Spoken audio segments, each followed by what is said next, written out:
इस कहानी की शुरुआत में हमें इस कहानी के दोनों लीड कैरेक्टर्स दिखाए जाते हैं, लाची और किशन। इन दोनों की शादी हो रही होती है, बिल्कुल एक राजस्थानी ट्रेडिशन में। बारात जब किशन के गांव जा रही होती है तो रास्ते में वो लोग थक जाते हैं और एक जगह रुकने का डिसाइड करते हैं।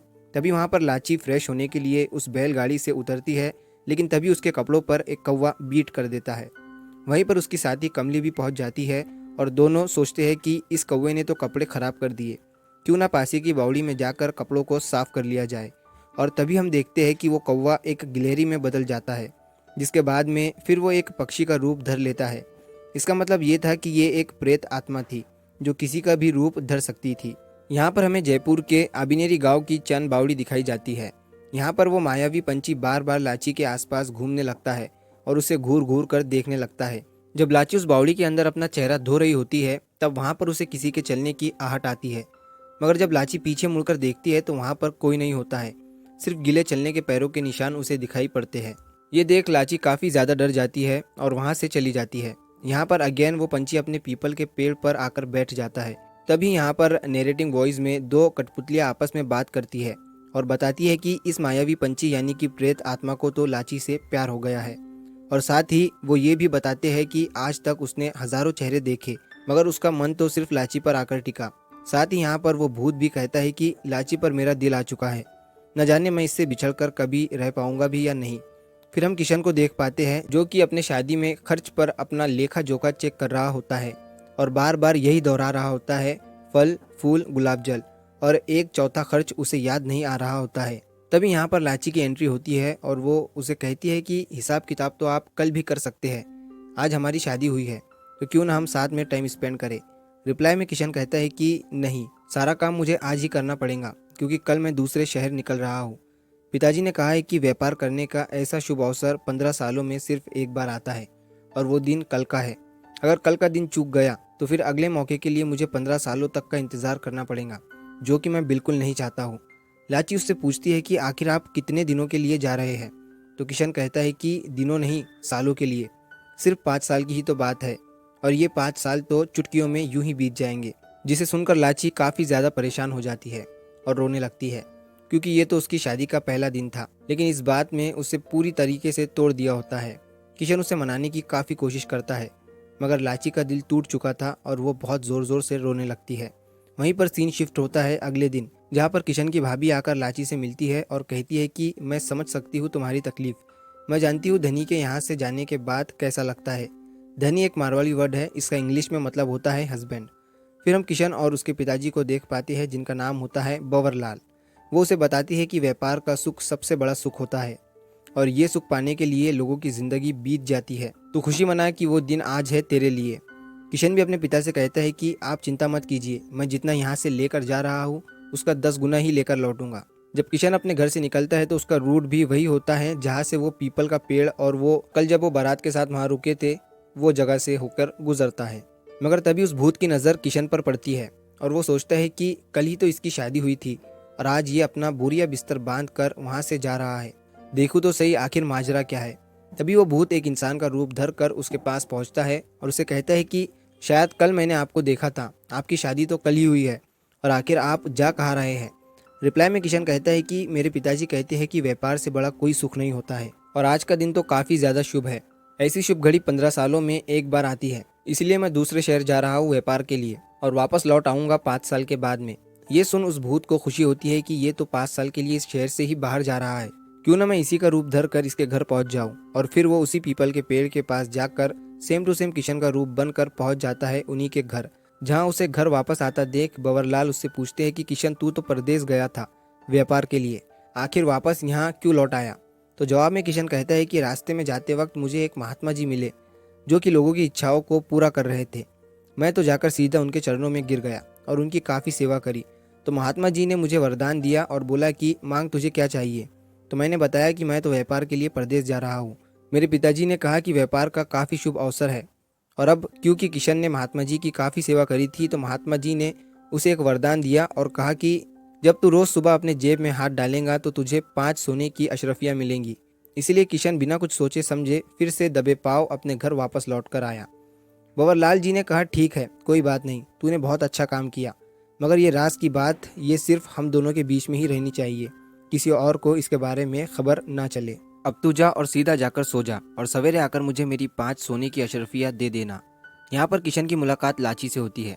लाची उसे देखकर काफ़ी ज़्यादा खुश होती है और उसे ये कहती है कि देखिए, मेरे प्यार ने आपको वापस यहाँ पर खींच लिया। मैं ये बात जानती थी कि आप आधे रास्ते से ही वापस आ जाएंगे। तो किशन कहता है कि मैं तो तुझे छोड़कर कभी गया ही नहीं था, मैं तो हर वक्त तेरे पास ही था। एक बार इन गहरी आंखों में देख लेने के बाद में कोई इंसान कुछ और देख सकता है क्या भला।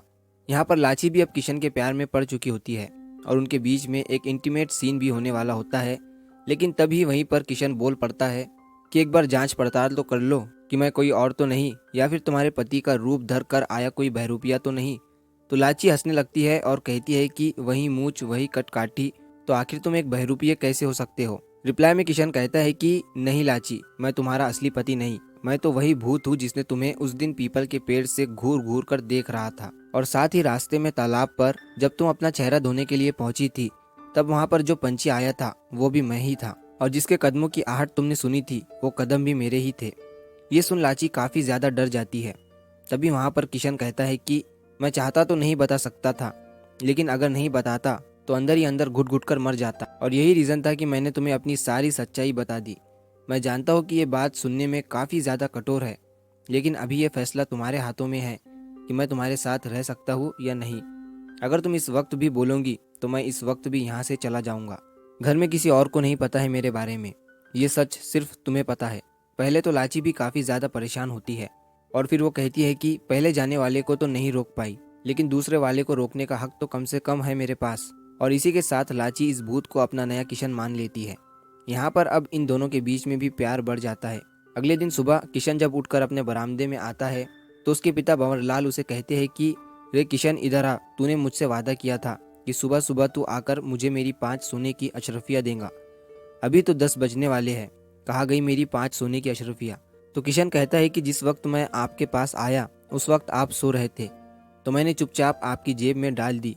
आप एक बार चेक तो कीजिए। और जैसे ही भंवरलाल जी अपने जेब में हाथ डालते हैं तो उन्हें 5 चमकती सोने की अशरफियाँ मिल जाती है, जिसे देख वो काफ़ी खुश होते हैं और कहते हैं कि बेटा अच्छा किया जो तूने महात्मा जी से वरदान मांग लिया। यहाँ दूसरी तरफ रियल किशन, जो कि अभी जामनगर में बैठा होता है, उसे इस वक्त करीब 6 महीने बीत चुके होते हैं। वो सोचता है कि इतना समय बीत गया है, ना ही घर वालों की तरफ से कोई चिट्ठी आई और ना ही कोई सूचना, क्यों ना मैं खुद ही एक चिट्ठी लिख कर घर पर भिजवा दूँ। तभी वो बोजा को, जो कि एक पोस्टमैन होता है, उसे एक चिट्ठी देकर अपने गांव भिजवा देता है। यहाँ पर बोजा की मुलाकात डुप्लीकेट किशन से होती है। वो आकर उसे कहता है कि मैंने तो आपसे चिट्ठी ली और मैं आपके घर पर आकर देने वाला था, लेकिन आप तो मुझसे भी जल्दी यहाँ पर पहुँच गए। ये सुनकर भूत समझ जाता है कि ये चिट्ठी असली किशन ने भेजी है, इसीलिए वो इस चिट्ठी को खुद के पास रख लेता है और बोजा को वापस खुद के जामनगर जाने के लिए बोल देता है, और साथ इस चिट्ठी को वो वहीं फाड़ देता है।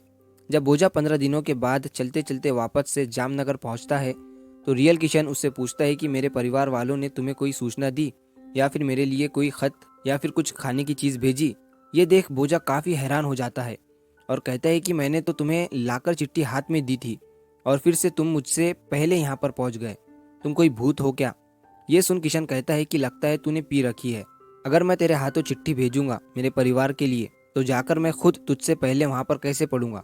दोनों के बीच में तू मैं हो जाती है और बोजा कहता है कि मैं पागल नहीं हूँ, तुम पागल हो, खुद की चिट्ठी खुद ही भेजकर खुद ही फाड़ देते हो। 15 दिन का सफ़र तय कर कर पहुँचा था तुम्हारे घर पर और तुमने तो पानी तक नहीं पूछा। इस तू में पूरा गाँव बोजा और किशन को देख रहा होता है। यहाँ पर सीन शिफ्ट होता है भंवरलाल जी पर, जिनके गांव के लोग आकर उन्हें बताते हैं कि आज ऊँटों की रेस होने वाली है और आप तो इस गांव के वो शख्स है जो कि ऊँटों की रेसों में आज तक नहीं हारे, लेकिन पिछले 7 साल से आपने इस रेस में पार्टिसिपेट नहीं किया। क्या इस साल आप करना चाहोगे। तो भंवरलाल जी बताती है कि मेरा बड़ा बेटा, जो कि हर साल की रेस में पार्टिसिपेट किया करता था, 7 साल पहले वो काफ़ी बुरा हार गया था और उस हार को वो सहन नहीं कर पाया और अपना घर छोड़कर चला गया। उसके बच्चे आज तक उसके लिए तरसते हैं और यही रीज़न है कि पिछले 7 सालों से मैंने अभी तक ऊँट की रेस में पार्टिसिपेट नहीं किया। लेकिन तभी किशन यानी कि भूत वहाँ पर पहुँच जाता है और अपने पिता भंवरलाल जी से कहता है कि शायद हो सकता है कि इस साल की ऊँट की रेस हम जीत जाए और मेरे खोए बड़े भाई वापस से घर लौट आए।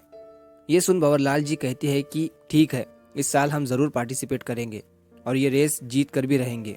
यहाँ पर धीरे धीरे समय आगे बढ़ता जाता है और हम रियल किशन को देख पाते हैं, जिसे कि अब 8 महीने हो चुके होते हैं जामनगर में काम करते करते और अपने व्यापार को बढ़ाते हुए। तभी वो एक चिट्ठी लिखता है और जाकर बोझा को देता है और कहता है कि इस बार मैं ये चिट्ठी अपने हाथों से तुम्हें दे रहा हूँ और तुम जाकर सीधा मेरे पिताजी को ही देना। चाहो तो तुम मुझसे डबल पैसे भी ले लो। तो पहले तो बोझा सोचता है कि मैं ये चिट्ठी लूँ या ना लूँ, लेकिन डबल पैसों की बात सुनकर वो इस काम के लिए हाँ कर देता है। जब बोझा अपने घर जाकर अपनी बीवी को इस बारे में बताता है कि मैं वापस से किशन के गांव जा रहा हूँ उसके घर पर चिट्ठी देने के लिए, उसकी बीवी को काफ़ी ज़्यादा गुस्सा आता है और वो कहती है कि लास्ट टाइम जब तुम चिट्ठी देने के लिए गए थे तो याद है तुम्हें उसने क्या कहा था कि तुमने पी रखी है और सारे गांव वालों के सामने हमारी बेइज्जती हो गई थी। इस बार तो मैं तुम्हें जाने नहीं दूंगी। तो बोझा कहता है कि मुझे इस बार किशन ने डबल पैसे देने के लिए कहा है, मगर फिर भी उसकी बीवी नहीं मानती है और उस चिट्ठी को फाड़ कर चूल्हे में फेंक देती है। यहाँ पर सीन शिफ्ट होता है ऊँट की रेस में। इस साल बवरलाल जी का ऊँट भी रेस में शामिल था, लेकिन अब काफ़ी ज़्यादा वक्त बीत चुका था और उनका एक्सपीरियंस भी ढीला पड़ चुका था। इसीलिए धीरे धीरे उनका ऊँट हारता नजर आता है और सब लोग ये सोचने लगते हैं कि इस साल बवरलाल जी का ऊँट नहीं जीतेगा। मगर तभी भूत अपना जादू दिखाता है और उस ऊँट की स्पीड को बढ़ा देता है और फाइनली उनका ऊँट ये रेस जीत जाता है, जिसे देख पूरा परिवार खुश होता है और घर में खुशहाली आ जाती है। मगर लाची इस बात से खुश नहीं थी। वो आकर किशन को कहती है कि तुमने जो आज किया उससे पूरे गांव के अंदर ये बात फैल चुकी है कि आज रेस में जादू टोना हुआ है, जो कि तुम कर रहे थे। प्लीज़ ऐसा मत करो जिससे कि गांव वालों को तुम्हारे ऊपर शक हो जाए और तुम मुझसे दूर चले जाओ। मैं तुम्हें खोने से डरती हूँ। तो रिप्लाई में किशन उसे विश्वास दिलाता है कि ठीक है, इस बार जो हुआ सो हुआ, मगर मैं अगली बार ऐसा कोई काम नहीं करूँगा जिससे कि हम दोनों के रिश्ते पर कोई भी आँच नहीं आए। जिसके बाद में सीन शिफ्ट होता है नेक्स्ट मॉर्निंग और हम देख पाते हैं कि लाची अब प्रेग्नेंट हो चुकी है। ये देख किशन की आंखों में आंसू आ चुके होते हैं। यहाँ पर दोनों भी अपना पर्सनल टाइम स्पेंड करते हैं। किशन लाची से कहता है कि उसे एक बेटी चाहिए और लाची भी कहती है कि हाँ बेटी होंगी तो काफ़ी अच्छा रहेगा। ये दोनों भी मिलकर उसका नाम लोनीमा तय करते हैं। फिर इस खबर को उसी गाँव के लोग रियल किशन को आकर बताते हैं कि तुम तो अब बाप बनने वाले हो। ये सुन रियल किशन काफ़ी हैरान हो जाता है और वो सोचता है कि आखिर मैंने तो अपनी पत्नी के साथ में कुछ किया ही नहीं, तो फिर मैं कैसे बाप बनने वाला हूँ, क्योंकि मैं तो शादी की रात को ही अपना गांव छोड़कर यहाँ पर जामनगर में आ गया था। जिसके बाद तो रियल किशन बिना वक्त गवाए सीधा अपने गांव पहुँच जाता है, जहाँ पर उसकी मुलाकात डुप्लीकेट किशन से होती है। बवरलाल जी भी देखकर हैरान हो जाते हैं कि आखिर उनके बेटे के जैसा दिखने वाला ये आदमी कौन है। जहाँ एक तरफ ये प्रॉब्लम थी, वहीं दूसरी तरफ लाची की अब डिलीवरी होने वाली थी। रियल किशन अपने पिताजी से कहता है कि पिताजी आप तो मुझे बचपन से जानते हैं, आपने ही तो मुझे पाला है, क्या आप मुझे पहचान नहीं सकते? मगर भूत ने उसकी हूबहू कॉपी कर रखी थी और साथ ही हर सुबह 5 सोने की अशरफियाँ देने की वजह से बवरलाल जी भी कंफ्यूज हो जाते हैं और फेक किशन का साथ देते हैं। ये सुन रियल किशन काफ़ी हैरान हो जाता है और कहता है कि क्यों ना हम दोनों के बीच में एक कड़ा मुकाबला हो जाए, सारे गाँव वालों को इकट्ठा किया जाए, इस बात का फैसला सरपंच ही करेंगे। यहाँ पर रात के वक्त पूरा गाँव इकट्ठा हो जाता है और सभी मिलकर ये डिसाइड करने के बारे में सोचते हैं कि रियल किशन कौन है। यहाँ पर भूत वाला किशन, जो कि अब अपनी भाभी के साथ खड़ा होता है और आज के दिन बीती बातों पर डिस्कस कर रहा होता है, तभी वो बताती है कि तुम्हें बेटी हुई है। और इसी वक्त उन्हें एक और गुड न्यूज़ मिलती है, यानी कि किशन के घर छोड़कर गए हुए भैया भी वापस आ चुके होते हैं और ये सब भी भूत वाले किशन ने अपने मैजिक के थ्रू ही किया होता है। यहाँ पर अगेन सीन शिफ्ट होता है उन सभी गाँव वालों पर, जो कि इस वक्त भी फैसला नहीं कर पाए थे कि आखिर रियल किशन कौन है और फेक किशन कौन। तभी ये सब गांव वाले डिसाइड करते हैं कि क्यों ना राजा जी के पास चला जाए और वही इस बात का फैसला करेंगे कि बवरलाल जी की असली औलाद कौन है। सफ़र काफ़ी लंबा था और रास्ते में जाते वक्त सुनसान रेगिस्तान आता है, जहाँ पर एक चरवाहा अपनी भेड़ों को चला रहा होता है। तो इतने सारे लोगों को जाता देख चरवाहा उनसे पूछता है कि आप लोग कहाँ जा रहे हो। तभी एक शख्स उसे बताता है कि हम अभी राजा जी के पास जा रहे हैं और ये बवरलाल जी है और इनका सिर्फ एक बेटा है, लेकिन यहाँ उनके बेटे जैसा दिखने वाला उसका हमशक्ल भी मौजूद है। एक असली है और एक नकली। असली कौन है नहीं पता, इसका पता करने के लिए ही हम राजा साहब के पास जा रहे हैं। तो चरवाहा उनसे कहता है कि ये तो बहुत ही आसान काम है, इसमें तो मैं ही बता सकता हूँ कि असली कौन है और नकली कौन। इसके लिए राजा जी को परेशान करने की क्या ज़रूरत है। तो गाँव के लोग कहते हैं कि ठीक है, अगर आप इन दोनों में अंतर बता सकते हो तो बताइए कौन असली है और कौन नकली। तभी वो चरवाहा जलती आग में से कुछ कोयले के टुकड़े उन दोनों के सामने रखता है और बोलता है कि अपनी हथेली पर जो ये जलता हुआ कोयला रखेगा वही सेठ जी का असली बेटा होगा। अब रियल किशन कोयले को अपनी हथेली पर रखने की कोशिश करता है, जबकि मायावी किशन वही एक जगह खड़ा रहता है।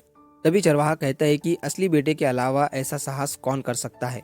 अब बस एक और परख करनी होगी, फिर हमें पता चल जाएगा कि सेठ जी का असली बेटा कौन है। मेरी चुटकी बजाने से पहले जो भी इस पानी की छगल में पहले चला जाएगा वही होगा सेठ जी का असली बेटा। ये सुनकर रियल किशन कहता है कि ये क्या कह रहे हो, मैं इतना बड़ा इंसान इस छोटे से पानी के छगल में कैसे जा सकता हूँ। तभी मायावी किशन को लाची की कसम याद आती है कि लाची से उसने वादा किया था कि हमारा प्यार कभी भी जुदा नहीं होगा। और अब जब लाची की कसम सामने आ गई थी तो मायावी किशन बिना कुछ सोचे समझे और समय गवाए उस पानी के छगल में घुस जाता है, और चरवाहा बिना समय गवाए उस छगल को बंद कर देता है और उसे दूर कहीं रेगिस्तान में फेंक देता है। और यहीं पर किशन और सारे लोग ये देखकर हैरान हो जाते हैं और बंवरलाल जी को अपना असली बेटा भी मिल जाता है। इसके बाद सीन शिफ्ट होता है किशन और लाची पर। यहाँ पर लाची काफ़ी परेशान थी क्योंकि उसे तो प्यार मायावी से था, रियल किशन से नहीं।